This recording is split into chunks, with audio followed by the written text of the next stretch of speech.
जब कमली वाले पर कोई अनाप शनाप बकता है तो कोई नहीं बोलता। उद्धव ठाकरे के बारे में अगर कोई बोलेगा तो उसके घर को जाकर उसको धमकी दी जाएगी या उसके मुंह पर कालिक फेंकी जाएगी।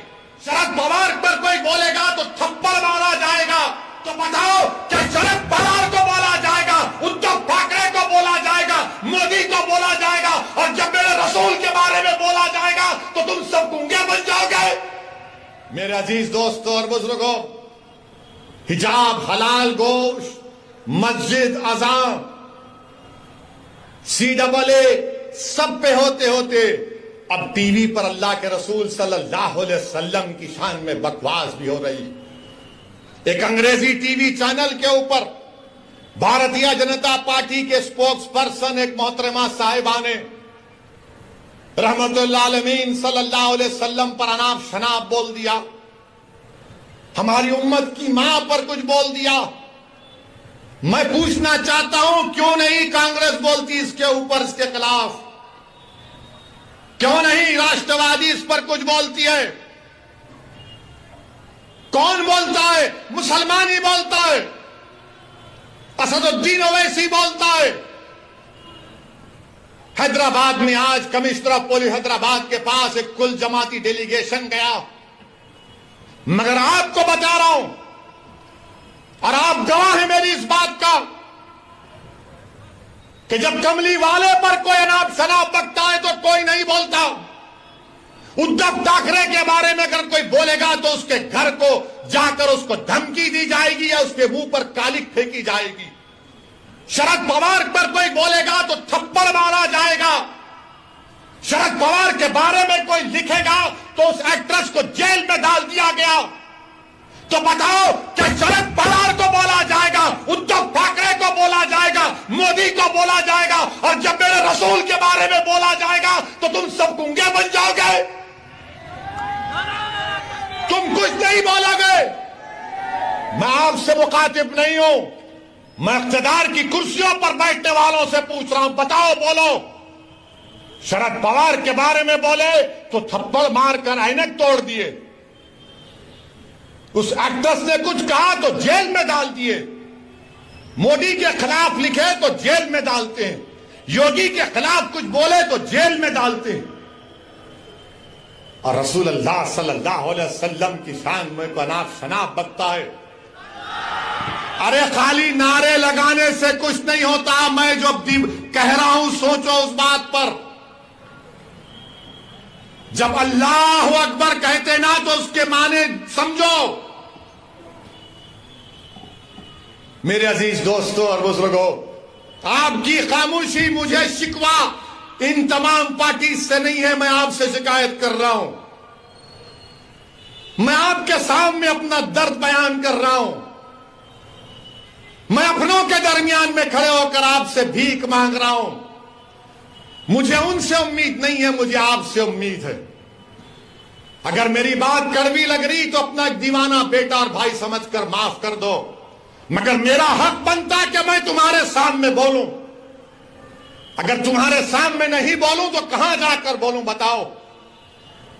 मेरे अजीज दोस्तों और बुजुर्गों, इसीलिए आपको अपनी एक सियासी ताकत को मजबूत करना, चाहे जिले सतह पर हो, बल्दिया का इलेक्शन हो, जिला परिषद का इलेक्शन हो, असेंबली का हो, पार्लियामेंट का हो, आपको अपनी आवाज उठानी चाहिए, नुमाइंदा होना चाहिए।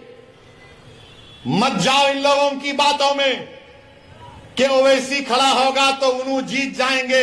अरे जब मैं नहीं भी खड़ा हो रहा हूं तो जीत रहे ना।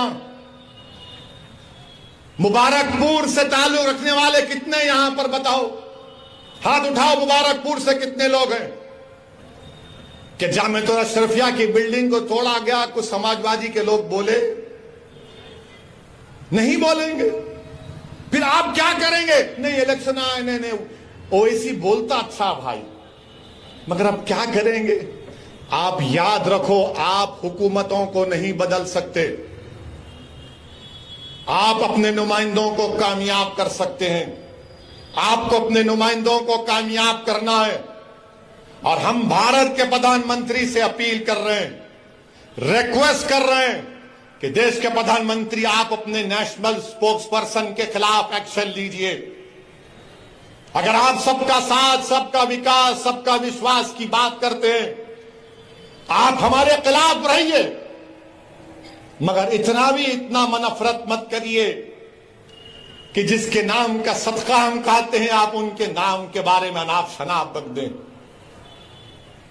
जिसके नाम का हम सदका खाते हैं, देश के प्रधानमंत्री हम आपसे अपील कर रहे हैं कि अल्लाह के रसूल सल्लल्लाहु अलैहि वसल्लम के बारे में आपके स्पोक्स पर्सन ने जो अनाप शनाप बका, आप मुसलमानों के भी प्रधानमंत्री हैं, आप देश के प्रधानमंत्री हैं, आप बता दो ये चीज गलत है, उसको रोको, आप केस बुक करो। देश के प्रधानमंत्री को एक काम करना चाहिए। करेंगे नहीं करेंगे मुझे नहीं मालूम, मगर मुझे यकीन है कि जिसने भी इस तरह की अनाप शनाप बका है उसको उसका सियासी चराग उठता जाएगा, उसको सिक्योरिटी मिलेगी, उसको बड़े बड़े ओहदे दिए जाएंगे। मगर हम देश के प्रधानमंत्री से अपील कर रहे हैं, ये जो अपने आप को सेक्युलर पार्टी कहते हैं, शरद पवार साहब आपको बोलना चाहिए। आपके बारे में कोई बोला तो थप्पड़ मार देंगे। उद्धव ठाकरे आपको बोलना चाहिए, मुखालिफत करो आप मजलिस की, कोई एतराज, मगर हर चीज की एक हद होती है। किसी को इस बात की इजाजत नहीं है कि आप किसी भी मजहब के बारे में, उनके बड़े बड़े लोगों के बारे में आप अनाप शनाप बक दें। मुझे भी इख्तलाफ है बीजेपी से, शिवसेना से रहेगा जिंदगी भर। मेरे अजीज दोस्तों और बुजुर्गों, मैं आपसे अपील कर रहा हूं कि मुत्तहिद रहिए, और बीजेपी से अपील कर रहे हैं कि ये आप नेशनलिज्म का, भारत से मोहब्बत का दर्स हमको मत दो। आप, हम वो लोग हैं जो हमारे बुजुर्ग जेल में थे,